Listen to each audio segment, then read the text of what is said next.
నేను మల్లంపేట నుంచి వచ్చాను. మాది 294 సర్వే నెంబరు. మా దాంట్లో నాలా వెళ్తే దాన్ని క్లోజ్ చేశారు. ఆ వాటర్ అంతా డ్రైనేజ్ వాటర్ చెన్నం చెరువు నుంచి వచ్చి మా దాంట్లో కలుస్తుంది. ఆ డ్రైనేజ్ వాటర్ మొత్తం వచ్చి మా ఇళ్ళ దగ్గర స్టాగ్నేట్ అయింది. వెనక సైడ్ నాలా క్లోజ్ చేయడం వలన అది వాటర్ అంతా స్టాగ్నేట్ అయింది. ఇది చూడండి మా ఇళ్ళలో వాటర్ ఎలా వచ్చిందో. మొత్తం కాంపౌండ్ వాళ్ళతో సహా మునిగిపోయినాయి వాటర్. ఇది లాస్ట్ మంత్ 25th రోజు వచ్చింది వాటర్. దుందిగల్ మున్సిపాలిటీ కమిషనర్ వచ్చాడు, నిజాంపేట మున్సిపాలిటీ కమిషనర్ వచ్చారు, బొల్లారం కమిషనర్ గారు వచ్చారు. వీళ్ళందరూ వచ్చి కూడా చూసి వెళ్ళిపోయారు. ఇంతవరకు కూడా ఈ రోజు వరకు కూడా ఏం చేయలేదు. ఆయనకి 29/3 మేము కమిషనర్ గారికి లెటర్ కూడా ఇవ్వడం అయింది. వచ్చి చూస్తామన్నారు, వచ్చారు, చూశారు, వెళ్ళిపోయారు. అంతే. ఏమి ఇంతవరకు ఈ రోజు వరకు కూడా ఇది సాల్వ్ అవ్వలేదు. అందుకే హైడ్రా రంగనాథ్ సార్ గారిని కలిసి చెప్దామని వచ్చి కంప్లైంట్ ఇచ్చాము. సార్ చాలా బాగా స్పందించారు. రేపు వచ్చి చెక్ చేసి మొత్తం క్లియర్ చేపిస్తామని చెప్పారు. వెంకటేశ్వర కాలనీ అండి, మణికొండ మాది నెగ్నాంపూర్ ఏరియాలో వెంకటేశ్వర కాలనీ కాలనీ ఉంది. దాంట్లో ఓపెన్ స్పేసెస్, పార్క్స్ మొత్తం కబ్జాకు గురయ్యాయి. తర్వాత మాకు ఏదైతే కనుక road connectivity 60 feet road connectivity ఉందో ఆ కనెక్టివిటీ ఉన్న రోడ్డుని మొత్తం కబ్జా చేశారు. అక్కడ కూడా కింద క్లాసిక్ లేఅవుట్ అని ఉంటుంది. క్లాసిక్ లేఅవుట్కి మాకే కనెక్టింగ్ ఉంటుంది రోడ్డు. అది ఆ మధ్యలో కబ్జా చేశారు. దాని తర్వాత మాకు పక్కన వచ్చేసి సర్వే నెంబర్ 20 గవర్నమెంట్ ల్యాండ్ ఉంటుంది. ఆ ల్యాండ్లో మా రోడ్డు డైరెక్ట్గా వైఎస్ఆర్ కాలనీకి వెళ్తుంది. అక్కడ కూడా మొత్తం 60 feet రోడ్ అంతా కబ్జా చేశారు. మాకు ఆ రోడ్డు ఓపెన్ చేయాలి. తర్వాత మా కాలనీలో ఏవైతే ఓపెన్ స్పేసెస్ కబ్జా అవుతున్నాయో అవి కాపాడాలని చెప్పి అడిగేదానికి వచ్చాము. సార్ కంపల్సరీ నేను వస్తాను, మీకు ఒక 4-5 days వచ్చి నేను విజిట్ చేస్తానని చెప్పేసి అన్నారు. కంపల్సరీ మీకు 1 monthలోనే మీకు క్లియర్ చేసిస్తామని చెప్పి చెప్తున్నారు సార్ చాలా పాజిటివ్గా రెస్పాండ్ అయ్యారు. చాలా బాగుంది. మాకు ల్యాండ్ ప్లాట్ ఉంది సార్ 951, 952 సర్వే నెంబర్లో. మేము ఎన్నో రోజుల నుంచి పరిష్కారం కాని విషయము. మేము మున్సిపల్లో తిరిగినాము, ఎంఆర్ఓ తిరిగినాము, ఆర్డీఓ, కలెక్టర్ అంతా తిరిగినాము. మాకు హైడ్రా కమిషనర్ గారికి మేము కంప్లైంట్ ఇస్తే మంచిగా స్పందించి మాకు ఇమ్మీడియట్లీ ఒక 1 week లోపట్నే మాకు న్యాయం జరిగేటట్టు చేసినందుకు సార్కు కృతజ్ఞతలు చెప్పడానికి కోసం వచ్చాం sir. Thank you Hydraa commissioner గారు, థ్యాంక్ యూ రంగనాథ్ సార్ గారు. ఎందుకంటే మాకు ఎక్కడ జరగని న్యాయం మీ తోటి మాకు న్యాయం జరిగినందుకు మీకు మరి ఒక్కసారి చేతులెత్తి నమస్కరించి thanks for full sir. Thanks very much. Thank you very much sir. 1999లో స్థలం కొన్నాము. 2008లో దానికి FTL అని నోట్ చేసి వెళ్ళిపోయారు ఒక ఆయన. ఇప్పటివరకు దాంట్లో మేము పర్మిషన్ అప్లై చేస్తే పర్మిషన్ రావట్లేదు, FTL ఉందని. అది తీసేయమని సార్ని అడిగాను. ఆయన సర్వే చేసి మొత్తం ఓకే చెప్పారు. చేస్తా ఉన్నారు, నోట్ చేసుకున్నారు. బాగా మంచిగా సమాధానం చెప్పారు. సమస్య 2008 నుంచి FTLలో పెట్టారు. ఆ FTL తీసేట్లా యాక్చువల్లీ అక్కడ వరకు నీళ్ళు రావు, చెరువు నీళ్లు. ఇంకా బఫర్ జోన్ అని ఒక 50 meter దూరం ఉంటుంది కదా, అది కూడా మాకు దూరంగానే ఉంది. అయినా మళ్ళీ పర్మిషన్ ఇవ్వట్లేదు. బ్యాంకులోనే సర్వే చేపిస్తా అన్నారు. ఖచ్చితంగా 15 రోజుల్లో మీకు ఖచ్చితంగా పర్మిషన్ వస్తుంది అని చెప్పారు. మంచిగా చెప్పారు. నేను అడ్వకేట్ మా ఉమేష్ లిగ్గర్ గారి దగ్గర నుంచి. వాళ్ళ ప్రాపర్టీ పైన ఇల్లీగల్ కన్స్ట్రక్షన్ జరుగుతుంది. అది ఇల్లీగల్ కన్స్ట్రక్షన్ చేసేటోళ్ళు VVIPs, హైలీ ఇన్ఫ్లుయెన్షియల్ పర్సన్స్. అయితే నెంబర్ ఆఫ్ కంప్లైంట్స్ కమిషనర్కి ఇచ్చాము. వాళ్ళు ఏం యాక్షన్ తీసుకోలేదు. కోర్టుకు పోయాను, కోర్టు నుంచి ఆర్డర్ తీసుకొచ్చి ఇచ్చాము. అయితే వాళ్ళు ఏం రిప్లై ఇచ్చారంటే మీ కేసు తీసుకుపోయి వాళ్ళ స్పెషల్ టాస్క్ ఫోర్స్ ఉంది వాళ్ళ దగ్గర, TSB పాస్ కింద. వాళ్ళు దానికి ఇంట్రెస్ట్ చేశారు, they will come and take action అని చెప్పారు.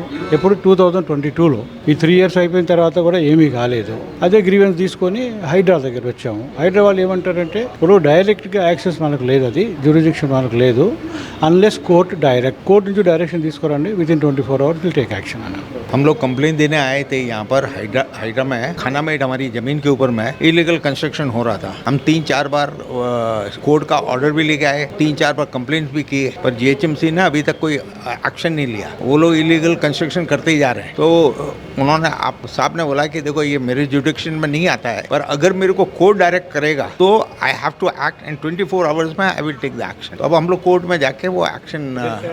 నేను రంగనాథ్ సార్ గారిని ఫస్ట్ టైం అంటే ప్రతి ఆఫీసు దాదాపు 10 సంవత్సరాల నుంచి ప్రభుత్వ శ్మశాన వాటిక కబ్జా అవుతుందని చెప్పి, ఇది షేర్లింగంపల్లి నియోజకవర్గం మన వివేకానంద డివిజన్లో ఉంటుందండి. ఇది ప్రభుత్వ శ్మశాన వాటిక, విలేజర్స్, ఇది బాగంబీర్ విలేజ్కి సంబంధించిన శ్మశాన వాటిక. దాదాపు నాకంటే ముందు కూడా ఒక మల్లికార్జున అనే మా విలేజ్ అతనే ఫైట్ చేస్తూ 2002లో కూడా ఆయన ఫైట్ చేయడం జరిగింది. అప్పుడు కూడా రిపోర్ట్లు ఇవ్వడం జరిగింది. తర్వాత ఆయన చనిపోవడం, అది అధికారులు పట్టించుకోకపోవడం, అదంతా అయిపోయింది. తర్వాత 2015 నుంచి నేను ఇది ప్రభుత్వ స్థలము అని చెప్పి ఎంక్రోచ్మెంట్స్ జరుగుతున్నాయని చెప్పి అధికారులకు ఫిర్యాదు చేసినా పట్టించుకోకపోతే 2015లో నేను లోకాయుక్తను ఆశ్రయించడం జరిగింది. లోకాయుక్త వారు కూడా స్పందించి వాళ్ళు కూడా అధికారులకు ఆదేశాలు జారీ చేసి రిపోర్ట్లు కూడా తెప్పించుకొని ఆ ఎంక్రోచ్మెంట్స్ అని చెప్పి వాళ్ళు కూడా ఎంక్రోచ్మెంట్స్ని ఆపడం, కొద్ది వరకు తాత్కాలిక వాళ్ళు ఆపమని చెప్పడం, అధికారులు వెళ్ళి అక్కడ సర్వే చేయడము హడావిడి చేసి మళ్ళీ ఆ రిపోర్ట్లు ఇవ్వడం తప్ప వీళ్ళు జిహెచ్ఎంసీ వాళ్ళు ఎంఆర్ఓకి రాయడం, ఎంఆర్ఓ తహసీల్దార్ నుంచి జిహెచ్ఎంసీకి రాయడం, కానీ యాక్షన్ మాత్రం ఇప్పటివరకు కనీసం ఫెన్సింగ్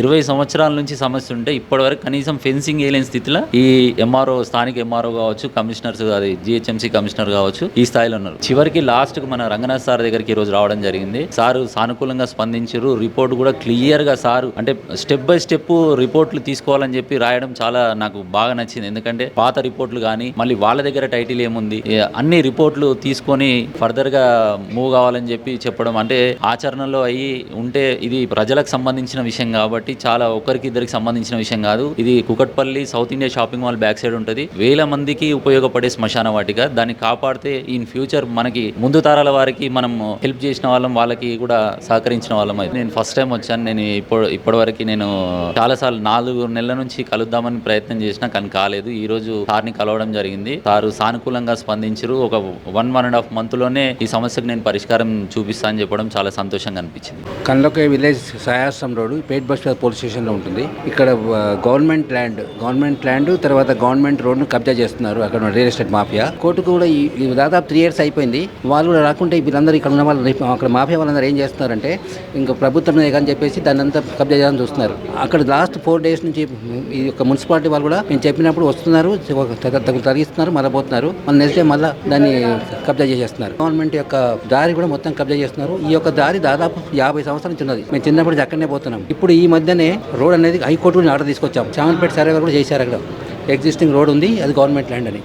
కానీ మాకు ఏంటంటే ప్రభుత్వ రంగ సంస్థలకే, పోలీస్ స్టేషన్లకే దారి లేకుంటే ఇంకా మా సామాన్య ప్రజలకు ఏం చేస్తారు? కాబట్టి మేము కలెక్టర్ దగ్గర పోయినాము, ఎంఆర్ఓ దగ్గర పోయినాము. కానీ రంగనాథ్ గారు పేపర్లో చూస్తే ఇక్కడ న్యాయం జరుగుతుందని ఇక్కడికి వచ్చాము. ఇలాంటి డైనమిక్ ఆఫీసర్ ఎక్కడ లేడు. కాబట్టి కంపల్సరీ మాకు ఎందుకంటే నేను కూడా ఐఏఎస్ ఐపీఎస్ అవుతా చాలామంది ట్రైనింగ్ ఇచ్చాను. ఇలాంటి రంగనాథ్ లాంటి వాళ్ళు 100లో ఒకరు ఉంటారు. కాబట్టి కంపల్సరీ రంగనాథ్ దగ్గరికి వస్తే కనీసం ప్రభుత్వ రంగ సంస్థలకు, పోలీస్ స్టేషన్లకు, ఎందుకంటే ప్రభుత్వ సంస్థలకు ఆపుతుంటే కూడా వాళ్ళు ఏం చేయలేకపోతున్నారు.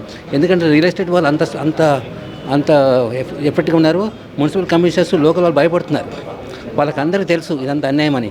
కానీ అన్యాయం అడగలేకపోతున్నారు. కాబట్టి అలాంటి రియల్ ఎస్టేట్ వాళ్ళకు, ఇలాంటి భూ అక్రమదారులకు హైడ్రా ఇంకా చాలా ఉండాలని నేను కూడా సార్కు పేపర్ ఇచ్చాను.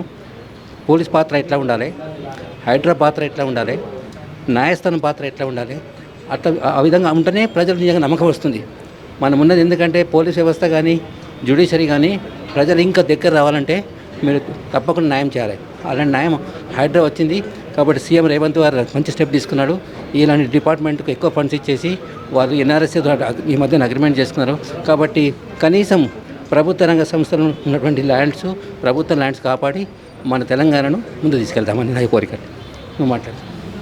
ఇది ప్రభుత్వ రహదారి అనమాట. కండ్లకోయ వాళ్ళది మున్సిపాలిటీ ల్యాండ్ కబ్జా చేయడానికి మున్సిపాలిటీ రోడ్డును ఆక్యుపై చేశారు వాళ్ళు. అక్కడి నుంచి ఎవ్వరు పోకుండా దాన్ని మొత్తం గుంతలు తవ్వారు, గేట్లు పెట్టారు, 3 గేట్లు పెట్టారు 3 చోట్ల అనమాట. అది 3 ఫిల్టర్లు చేసుకొని మనం లోపలికి వెళ్ళాల్సి వస్తుంది. మనం లేడీస్ మేము వెళ్తుంటే కూడా మమ్మల్ని బండబూతులు తిట్టుకుంటే అసలు చెప్పలేమన్నమాట వర్డ్స్ కూడా.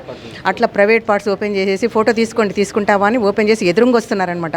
ఆ భయానికి మేము ఎక్కడ పోవాలో అర్థం కాకుంటే పరిగెత్తుకుంటూ వెళ్తుంటే ఫోన్లు లాక్కోవడము, లేకపోతే చిన్న చిన్న మొలలు ఉంటే అవి విసిరేస్తున్నారనమాట. దాంతో కాళ్ళ గుచ్చుకొని పరిగెత్తలేకపోవడము. అప్పుడు కొంచెం స్లో అయ్యేటప్పటికి ఫోన్లు లాగేసుకొని బయటికి ఇసిరేయడము. పోలీస్ స్టేషన్ వాళ్ళకు, పేట బచీర్వాద్ వాళ్ళకి చెప్పాము, కమిషనర్లకు చెప్పాము, మేడ్చల్ పోలీస్ స్టేషన్లకు చెప్పాము. ఎవరికి కూడా అందరూ భయపడుతున్నారు. మరి లేకపోతే ఇంకేదో మాకు అర్థం కావట్లేదు. కానీ మాకు మాత్రం ఎవ్వరు కూడా వచ్చి హెల్ప్ చేయలేకపోతున్నారనమాట. 100 నెంబర్కు ఎవ్రీ డే ఫోన్ చేస్తున్నాము. మా దగ్గర అన్ని రికార్డ్స్ కూడా ఉన్నాయి. 100 నెంబర్ వాళ్ళు కన్సర్న్ పోలీస్ స్టేషన్ వాళ్ళకు మేము అలర్ట్ చేస్తున్నాం మేడం, మీకు ఏం కాదని. అది మెసేజ్ వస్తుంది కానీ వాళ్ళు ఎవ్వరు కూడా మమ్మల్ని దగ్గరికి రావడం కానీ, మేము అప్లికేషన్ ఇస్తే రిసీవ్ చేసుకున్నా కూడా యాక్షన్ తీసుకోవడం అట్లా ఏం చేయట్లేదు. అట్లా వీళ్ళు రెచ్చిపోతున్నారనమాట. మా ల్యాండ్స్లో మాత్రం 22 days నుంచి మమ్మల్ని ఎంటర్ కానివ్వట్లేదు. మా ల్యాండ్స్లోకి పోకుండా మేము అవుట్ ఆఫ్ ఆర్డర్ అని ఒకటి మేడ్చల్ కోర్టులో మూవ్ చేసామన్నమాట. ఆ జడ్జి కూడా అయింది 28 days నుంచి కూడా 6 times వెళ్ళాము. మార్నింగ్ నుంచి ఈవినింగ్ వరకు కూర్చోబెట్టుకొని కూడా మళ్ళీ పాస్ ఓవర్ అనుకుంటూ 22 days నుంచి అట్లాగే పాస్ ఓవర్ చేస్తున్నారు. మరి వాళ్ళకి ఏదన్నా ఫేవర్ చేయడానికో 100% హెల్ప్ చేయడానికి సార్ అయితే ఒప్పుకున్నారు. ఇప్పుడైతే మాకు అసలు ఒక దేవునిలాగా అనిపించింది అనమాట.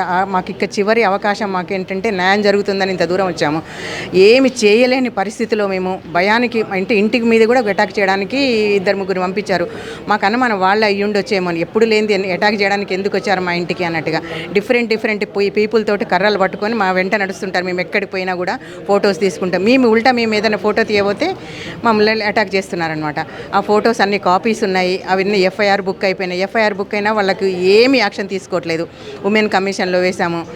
ఉమెన్స్ని హరాస్ చేస్తున్నారని కూడా ఎఫ్ఐఆర్ బుక్ అయింది వాళ్ళ మీద. అయినా కూడా ఇంతవరకైతే ఏమీ యాక్షన్ తీసుకోలేదు.